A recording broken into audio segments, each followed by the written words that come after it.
Hey, look out, Jack, be back with another banger. You hit that like button and subscribe to the channel. That like button to give me that algorithm, my boy. It don't cost nothing to hit that like button. Don't be a hater all your life, bro. Feel me? But today we interact with it. We finna get into, I think his name FBG Muda or something like that.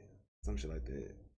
Muda, whatever name. Whatever. Let's get into the video. I forgot my man's name, but gang leaders that we have covered on this channel. From being shot at on IG Live to helping his young gang members cover up their murders, PGF Muda has made himself the top op in Chicago and even having his video shoots raided by the feds. After losing his brother to gang violence, Muda would create a gang to carry on his brother's street legacy. Standing at about 6'5", PGF Muda would continue to rain havoc in the streets of Chicago in the name of his fallen brother. A beautiful day in the neighborhood. That's 12? I'ma get all in that bitch from Scott Gray. No, that ain't nobody. CPD says the boy was standing in an alley near 66th and Champlain when someone opened fire, hitting him in the chest and left leg. So we knew what one was at, because LaCaso, he was sharing his load with me, folks. He didn't know he was sharing his load with me. Chicago police are investigating the shooting death today of a 15-year-old boy. Police say they found him with a gunshot wound to the head. PGF, my bad. I said FBG. PGF Muda was born and raised in Chicago, more specifically, Inglewood on 59th and Paulina. Growing up as the youngest of 3 brothers, Muda admits he got away with more than his other siblings. He explains how being the youngest meant getting passes that his other brothers never received, setting a pattern of avoiding consequences early on. The foundation of PGF stems from a tragedy. Muda's older brother, also known as Psycho, was killed at just 16 years old while playing basketball in Chicago Park. Standing at about 6'3" playing basketball, Psycho was allegedly targeted due to a mistaken identity, simply being the tallest person at the park when violence erupted. But Psycho was more than just a victim. Muda reveals that his brother was already rapping and had real talent, posting content on Facebook before anyone else was in their circle. After Psycho's death, PGF Nook approached Muda with a promise to carry on his brother's legacy through music. Muda explains how Nook told him he would get rich for Psycho and make sure that his memory lived on. This wasn't just about music, it was about building something in his brother's name. Muda's own entry to hip-hop happened almost by accident, as he describes being high one day, making a song, and telling Nook that if he made a track, Nook had to hop on it. You different, you know? You different. He said, you start rapping, you probably be, you know? He said, just give it a chance. I was high one day, went home, made a song, dropped it. I ain't even dropped it. I made another song. Told him if I make a song, he gotta hop on it. He said he gonna hop on it. Went home, stayed up all night, made a song. Sent him the verse. I dropped Spin, got 500,000. Then I dropped the song with folks that got $1 million. It just, I don't know. Kept going up from there. Yeah, bro. That's what's I ain't know I was gonna start rapping. That collaboration became Being Me, which is at over 500,000 views and launched Muda's career. His discography shows steady growth from an underground artist to an established artist in the drill scene. Starting with Spin in November 2021, which is at over 700,000 views, Muda established himself as a solo artist at this point. And by March 2022, he was collaborating with PGF Nook on Op Holiday, which is at nearly 2 million views. However, it was PGF Nook's collaboration with Polo G on What Up that came out on March 31st, 2022 that truly put PGF on the map. With over 120 million views, this track gave the collective mainstream recognition and resources to expand their operations significantly. Muda continued building his catalog with the August 2023 rapping and drilling project alongside PGF Blizzimo. A major moment came in October 2024 when Muda appeared alongside Fully Chop in the late Lil 50, as younger artists looked up to him as a mentor figure. But earlier that year, in July 2024, a high-speed chase vlog captured what would become haunting footage. The video showed Muda with Fully Chop, the late Lil 50, and the late Lil Queso together during what appeared to be a police chase. This would be one of the final times Queso and Lil 50 were documented together alive. Oh, you got the J on? Let me see, bro. You already know that. We out here, man. Hey, who on the car? Look, that car ain't on shit. We out here. Look, we got SIT out here, man. Talk y'all shit. It's a vlog. Talk y'all shit. Vlog.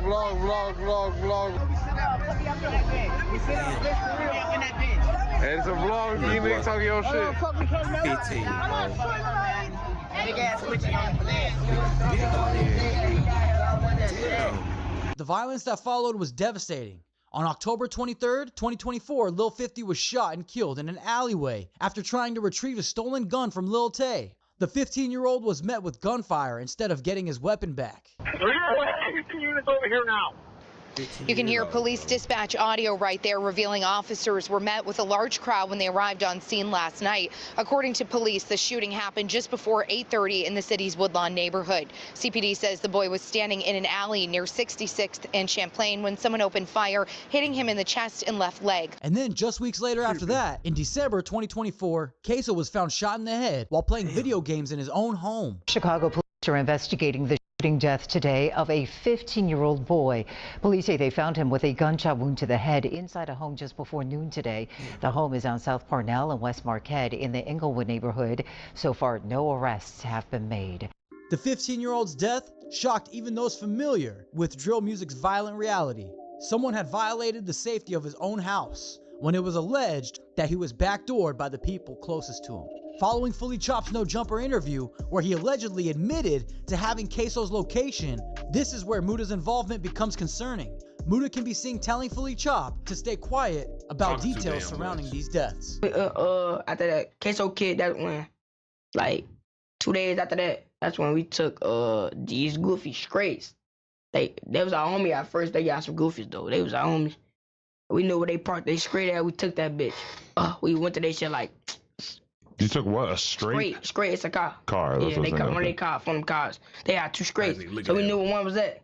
Cause Le Queso, he was sharing his load with me, folks. He didn't know he was sharing his load with me. On phone them. That's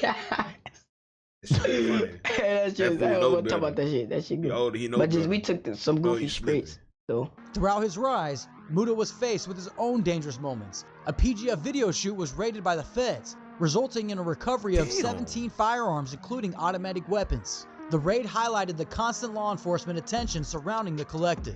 Muda has also been targeted multiple times while live streaming. In July 2023, he was shot at during an Instagram live, with footage showing him diving for cover as gunshots rang out. They park right. Them Swiss Glock. This they park right. Don't ever get past on last, girl. Oh, look, man. This is my IG showing you it.